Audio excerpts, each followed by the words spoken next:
Po dwutygodniowej przerwie wracamy do Torunia.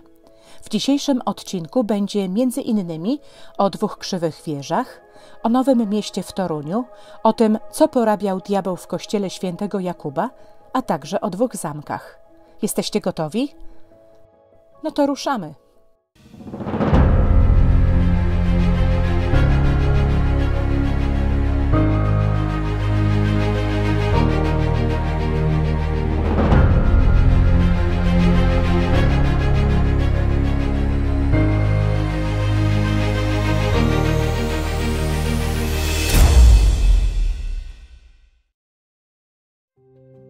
Przed dalszym odkrywaniem uroków Torunia warto udać się na przeciwległy, południowy brzeg Wisły. Stąd, z niewielkiego punktu widokowego, roztacza się jedna z najpiękniejszych panoram w Polsce, na Stare i Nowe Miasto w Toruniu.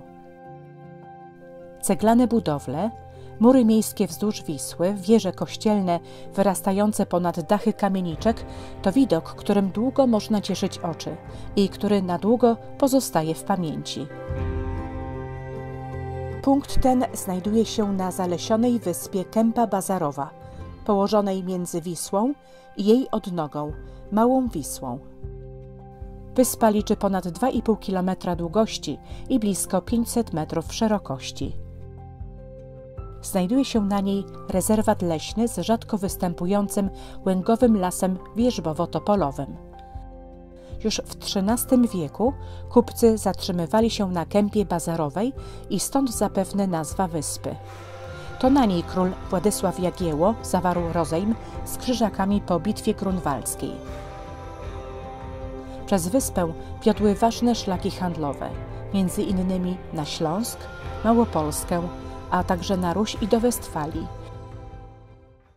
I to tutaj powstał w 1500 roku, drugi po krakowskim, stały most na Wiśle, most króla Jana Olbrachta. Był to most dwuodcinkowy, od miasta do wyspy zwany niemieckim i z wyspy na ląd stały w kierunku Kujaw zwany polskim. W XVI i XVII wieku most był też wykorzystywany do nietypowych celów.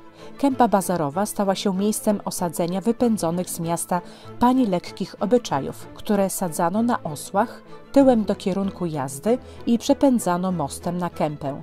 Stąd też jej inna nazwa – Małpi Gaj. Most, wielokrotnie naprawiany i odbudowywany, istniał przez ponad 370 lat. Najdłużej w dziejach mostów Rzeczypospolitej. Drewniany most został zniszczony przez pożar, a w jego miejsce szybko uruchomiono parowiec, ponieważ to tędy wiodła najkrótsza droga na dworzec kolejowy. 4 lata przed spaleniem się historycznego mostu, w 1873 roku powstał nowy most, początkowo dla ruchu kołowego, pieszego i kolejowego. Obecnie służy on wyłącznie jako most kolejowy. Dla ruchu pieszego dostępny jest za to most imienia Józefa Piłsudskiego, którym warto się przejść nie tylko dla pięknego widoku Torunia, ale także by poczuć, jak szeroka jest w tym miejscu Wisła.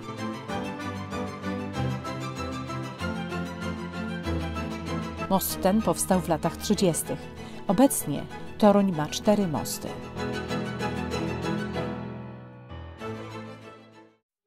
Nieopodal mostu jest pewien zamek, o którym opowiemy później, a tymczasem warto wrócić na drugi brzeg, by poznać Nowe Miasto. Powstało ono w 1264 roku. Powodem jego powstania był rozwój Starego Miasta, który przekroczył oczekiwania Krzyżaków. Miało ono być miastem głównie rzemieślniczym, nie biorącym udziału w handlu dalekosiężnym. Najważniejszym spośród rzemiosł było sukiennictwo. Nowe Miasto od razu zaplanowane zostało jako znacznie większe od przeciętnego średniowiecznego miasta i liczyło ponad 13 hektarów. Najważniejszą częścią miasta był jego plac targowy, czyli rynek nowomiejski. Na jego środku stanął na przełomie XIII i XIV wieku ratusz, zastąpiony w połowie XIV wieku kolejnym, który ulegał licznym przebudowom i rozbudowom. Gdy w 1454 roku Nowe Miasto zostało połączone ze Starym Miastem, ratusz nowomiejski pełnił funkcje pomocnicze. by w latach 60. XVII wieku zostać przekształconym w ewangelicki kościół pod wezwaniem Trójcy Świętej. Budynek ten ze względu na zły stan techniczny został rozebrany i w tym samym miejscu powstał nowy kościół, który działał do lat 30. XX wieku. Dziś służy on celom kulturalnym. Za sprawą pożarów, a także wojen szwedzkich i napoleońskich, niewiele przetrwało z dawnej zabudowy. Często jednak kamienice kryją w sobie mury dawnych budynków z czasów średniowiecza lub jest w nich prowadzona działalność mająca wielowiekową tradycję. W niedużej barokowej kamienicy położonej w narożu rynku mieści się gospoda, której tradycje sięgają XV wieku. Gospoda pod modrym fartuchem. Gościła głównie rzemieślników, ale również koronowane głowy. Miał tu smakować miodu lub węgrzyna król Kazimierz Jagiellończyk. Pomimo regularnego planu z siatką ulic, rynek Nowego Miasta nie był położony w samym centrum. Do końca nie wiadomo, dlaczego tak się stało. Powodem mogło być uzależnienie Nowego Miasta od Krzyżaków, stąd położenie rynku bliżej zamku Zakonu. To prawdopodobnie Krzyżacy ufundowali przylegający do rynku kościół świętego Jakuba.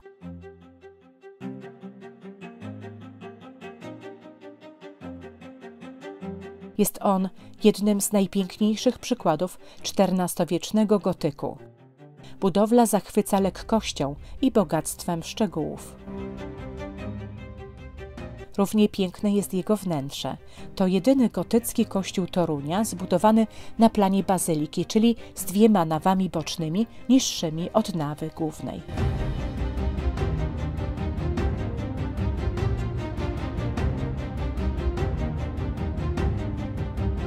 Poza barokowym, pozłacanym ołtarzem najciekawsze są dzieła sztuki średniowiecznej.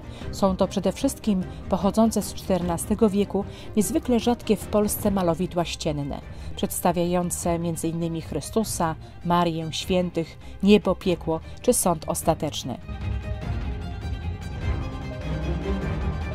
Z tego samego okresu pochodzi drzewo życia, jedno z najpiękniejszych i najcenniejszych w całej Europie. Drzewo życia, podobnie jak ponad 3-metrowy obraz Pasja Chrystusowa z końca XV wieku, trafiły do świątyni po zburzeniu w XIX wieku dominikańskiego kościoła świętego Mikołaja. 5 lat temu na sklepieniu nawy głównej odkryto XIV-wieczny wizerunek diabła. To Tutivillus, diabeł, który szczególnie obserwował tych, którzy na mszę spóźniali się lub podczas ich trwania plotkowali lub zasypiali. Wspaniałe świątynie, bogate kamienice, składy towarów obu części Torunia przez wieki były chronione przez mury miejskie. Pierwsze wzniesiono w pierwszej połowie XIII wieku. Były to umocnienia drewniano-ziemne Starego Torunia. Już w połowie tego samego stulecia zaczęły powstawać mury ceglane. Były to pierwsze mury obronne na obecnych ziemiach polskich. Zaczęto je wznosić blisko pół wieku wcześniej od murów obronnych Krakowa. Miasto było też jednym z nielicznych, z podwójnymi murami i fosą wypełnioną wodą pomiędzy nimi. Mury miejskie miało też Nowe Miasto, z tym, że według niektórych badaczy tylko z 3 stron, ponieważ od zachodu przylegało do Starego Miasta. Z liczących blisko 3 km murów, 54 baszt, 13 lub 14 bram zachował się blisko kilometr murów, 9 baszt i 3 bramy. Jest pośród nich fragment najstarszego w Polsce muru miejskiego z około 1246 roku, a także najsłynniejsza z wszystkich baszt – Krzywa Wieża. Od czasu budowy w XIII wieku wieża stała prosto. Dopiero w XV stuleciu zaczęła się krzywić. Odchylona jest od pionu o 5 stopni, co daje wychylenie na wysokości 15 metrów prawie o 1,5 metra. Krzywizna wieży jest źródłem wielu legend. Według jednej to Wisła podmywała wieżę, która pochylając się ku rzece zaczęła ją prosić, żeby przestała, bo runie. Ta jej odpowiedziała obojętnie – to ruń, dając nazwę miastu. Według innej wieżę zbudował Krzyżak pokutujący za romans z piękną torunianką i wieża miała być tak odchylona od pionu, jak życie Krzyżaka od reguły zakonnej. Współcześnie jest to miejsce sprawdzania niewinności. Tylko ten, kto oprze się o krzywą ścianę z przypartymi do muru piętami i wysuniętymi do przodu rękami i nie runie, tylko ten jest bez grzechu. Ciekawe, czy komuś z Was się to udało. Jeśli tak, to napiszcie proszę do nas i prześlijcie zdjęcie. Do XIX wieku Toruń miał jeszcze jedną krzywą wieżę, basztę rybacką, ale została ona rozebrana. Do ciekawych, a niezachowanych części murów należą również dwa barbakany połączone z bramami starotoruńską i chełmińską. Z systemem murów obronnych powiązany był też Zamek Krzyżacki. Była to pierwsza i najstarsza warownia na ziemi chełmińskiej, która stała się bazą wypadową do podboju Prus. Powstał on w latach 30. XIII wieku i powstał na narysie podkowy. Typowa dla zamków krzyżackich forma czworoboku miała wykształcić się później. Zamek toruński, będący siedzibą komtura, składał się z zamku głównego, dwóch przedzamczy oraz międzymurza. Ulegał on ciągłej rozbudowie, szczególnie w XIV wieku. Współcześnie można tylko podziwiać ruiny okazałego zamku. Na skutek uciążliwej polityki fiskalnej zakonu krzyżackiego po przegranej bitwie pod Grunwaldem, a także ambicji mieszczan miast położonych na terenie państwa zakonu, w lutym 1454 roku doszło do buntu. Zamek został zdobyty przez Torunian. Był to początek wojny 13-letniej, w wyniku której Toruń przeszedł pod polskie panowanie. Zamek mieszczanie na wszelki wypadek rozebrali, aby żaden władca nie mógł tu wprowadzić wojska. Zachowano jedynie Gdańsko, czyli dawną XIV-wieczną wieżę ostatniej obrony, broniącą miasto od strony potoku Struga. Gdańsko to także zamkowa toaleta, podobnie jak na zamkach w Malborku lub Kwidzyniu, wysunięta poza mury zamku, z którym była połączona zachowaną do dziś arkadową galerią prowadzącą z górnych kondygnacji. Z zamku głównego zachowały się jedynie przyziemia z piwnicami, w tym fragmenty arkadowego krużganku.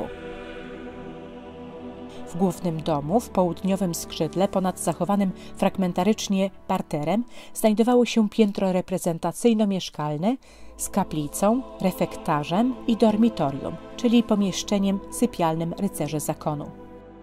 W zachodniej części południowego skrzydła, na poziomie pośrednim między piwnicą a parterem, znajdowała się kuchnia. Z kolei w północnej części zamku znajdowała się 10-metrowej średnicy wieża z lochem więziennym. W wyobrażeniu sobie, jak wyglądał ten zamek, bardzo pomagają rekonstrukcje opracowane przez badaczy toruńskiego zamku. Nieco lepiej zachował się drugi zamek, położony na terenie Torunia, zamek Dybów.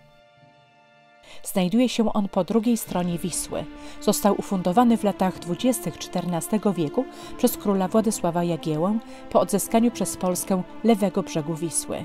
Miał on bronić Kujaw przed najazdami krzyżackimi, które mogły korzystać z pobliskiej wygodnej przeprawy. Pod zamkiem z czasem powstała osada Nieszawa, która była niewygodnym konkurentem Torunia. Gdy Toruń przeszedł w polskie ręce, Nieszawa została przeniesiona 30 km dalej, aby nie szkodzić już toruńskim kupcom. Na zamku wielokrotnie gościli królowie polscy udający się do Torunia i tu zostały wydane ważne dla wolności szlacheckiej przywileje nieszawskie. W czasie potopu Szwedzi zniszczyli zamek, ale pół wieku później, w 1703 roku, to z Dybowa Szwedzi ostrzeliwali Toruń. Podczas ostrzału zamku przez polskich obrońców zniszczeniu uległ budynek mieszkalny od strony Wisły. Budynek ten miał na piętrze pomieszczenie reprezentacyjne i wzorem Zamku Krzyżackiego na drugim brzegu Wisły miał wieżę latrynową. Po raz ostatni zamek był wykorzystywany bojowo w czasach napoleońskich, kiedy to przez 3 miesiące broniło go przed atakującą armią rosyjską 40 francuskich żołnierzy. Do dziś zachował się czworobok murów obwodowych z narożnymi okrągłymi wieżyczkami dla broni palnej oraz dwukondygnacyjna brama wjazdowa.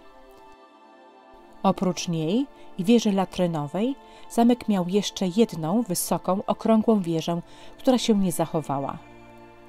Ruiny zamku znajdują się w nie najlepszym stanie i czekają na lepsze czasy.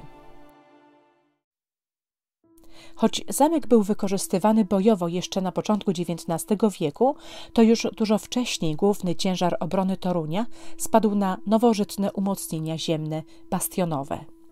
Pierwsze powstały jeszcze w XVII i XVIII wieku, gdy Toruń był jednym z 4 największych polskich miast. Po drugim rozbiorze Toruń przeszedł pod panowanie pruskie i to oni w 1815 roku zaczęli tworzyć nowoczesne fortyfikacje twierdzy Toruń.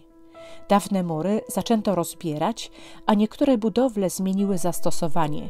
Jedna z najmłodszych i zarazem jedna z najładniejszych średniowiecznych baszt została przebudowana na gołębnik dla gołębiej poczty nowej twierdzy. Pruska twierdza Toruń powstała dla obrony przed Rosją. Granica z tym krajem przebiegała zaledwie około 10 kilometrów od miasta na rzece Drwęcy. Najpierw powstał tzw. pierścień wewnętrzny, a w drugiej połowie XIX wieku pierścień zewnętrzny, broniący miasta po obu brzegach Wisły. Współcześnie to jeden z najlepiej zachowanych w Europie obronnych zespołów pierścieniowych. Z ponad 200 obiektów do dziś zachowało się 150, w tym 16 dużych fortów. Nie da się pokazać całej twierdzy w naszym filmie. To temat na odrębną opowieść. Jej poznawanie można zacząć od Muzeum Twierdzy Toruń, mieszczącego się w dawnych koszarach bastionu odcinkowego. Powstały one w połowie lat 80. XIX wieku dla 150–180 żołnierzy zabezpieczających bramę chełmińską. Na otwartej 3 lata temu wewnątrz wystawie można prześledzić historię fortyfikacji toruńskich od czasów króla Władysława IV poprzez epokę pruską aż po XX wiek. Liczne makiety, plansze, dioramy pozwalają poznać dzieje twierdzy, jej obiektów, ludzi, którzy ją tworzyli i w niej służyli. Na wystawie prezentowana jest też historia najstarszego w Europie poligonu artyleryjskiego, którego początki sięgają czasów szwedzkiego potopu. Między innymi dzięki tym tradycjom w Toruniu w okresie międzywojennym powstała oficerska szkoła artylerii. Toruń był związany z różnymi formacjami bojowymi. W okresie międzywojennym mieściło się tu wiele ważnych dla polskiego wojska jednostek i szkół. Między innymi oficerska szkoła marynarki wojennej, stacjonowało także lotnictwo. Zanim jednak nad niebem bezwzględnie zapanowały samoloty, w mieście stacjonowały sterowce. W dzielnicy Bielany, 5 lat przed wybuchem I wojny światowej, powstała mająca 2500 m2 hala sterowcowa. W okresie niemieckim bazowały w niej balony obserwacyjne i sterowiec. Po I wojnie światowej przez kilka lat bazował jedyny polski sterowiec Lech. Hala uległa zniszczeniu w 1945 roku.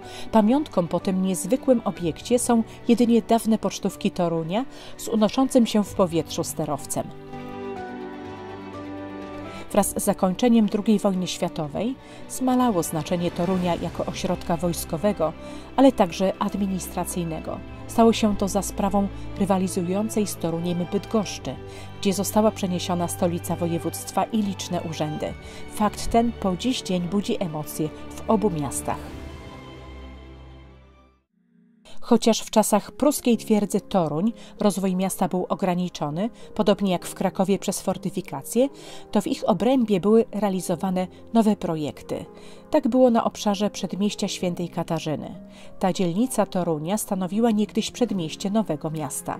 W drugiej połowie XIX wieku zostało ono gruntownie przebudowane przez władze pruskie. Na miejscu istniejących tu wcześniej fortyfikacji pasa wewnętrznego utworzono nowy układ urbanistyczny, nazwany na cześć cesarza Wilhelma Wilhelmstadt. Poza budynkami wojskowymi jak koszary, obiekty gospodarcze i administracyjne, w południowej części powstała dzielnica mieszkalna zaplanowana na planie szachownicowym. Pomiędzy nimi zbudowany został kościół garnizonowy świętej Katarzyny. Najbardziej imponujące domy powstały na południowym skraju przedmieścia. Zachwycające po dziś dzień swym wyglądem, o wysokim standardzie kamienice były często wznoszone przez berlińskich architektów i budowane zgodnie z najmodniejszymi trendami niemieckiej stolicy. Z tego powodu ta część Torunia od końca XIX wieku była nazywana Małym Berlinem. Budynki te zachowały nie tylko swój wygląd zewnętrzny, ale także wiele detali wewnątrz. Zamieszkiwali w nich głównie oficerowie z rodzinami, jak i nieżonaci. Mieszkania różniły się odpowiednio wielkością i standardem. W tym czasie do Torunia sprowadzali się liczni Niemcy, którzy w XIX wieku stali się 60% większością mieszkańców miasta. Trend ten odwrócił się po odzyskaniu przez Polskę niepodległości, kiedy Polacy walczący o zachowanie swojej tożsamości w pruskich czasach Torunia stali się ponownie większością. To właśnie przez tę dzielnicę w styczniu 1920 roku ulicą Piastowską do miasta uroczyście weszło wojsko polskie pod dowództwem generała Józefa Hallera, przejmując na mocy traktatu wersalskiego Toruń i Pomorze dla Polski. 10 lat temu toruński Mały Berlin został wpisany na listę zabytków. Miejsc wartych zobaczenia w Toruniu jest znacznie więcej, ale czas wyruszyć do domu. Jeszcze tylko nocny spacer, bo po zmroku to miasto jest jeszcze inne. Warto wrócić na rynek, pod pomnik Kopernika, przyjrzeć się kamienicom, potężnym kościołom i tajemniczym zaułkom w blasku lamp i księżyca. Toruniu, do zobaczenia! Jeżeli interesują Cię podróże po Polsce z historią w tle, to zasubskrybuj nasz kanał. W opisie pod tym filmem znajdziesz również link do pierwszej części filmu o Toruniu. Do zobaczenia w kolejnej podróży w czasie i przestrzeni. Pozdrawiamy Was serdecznie.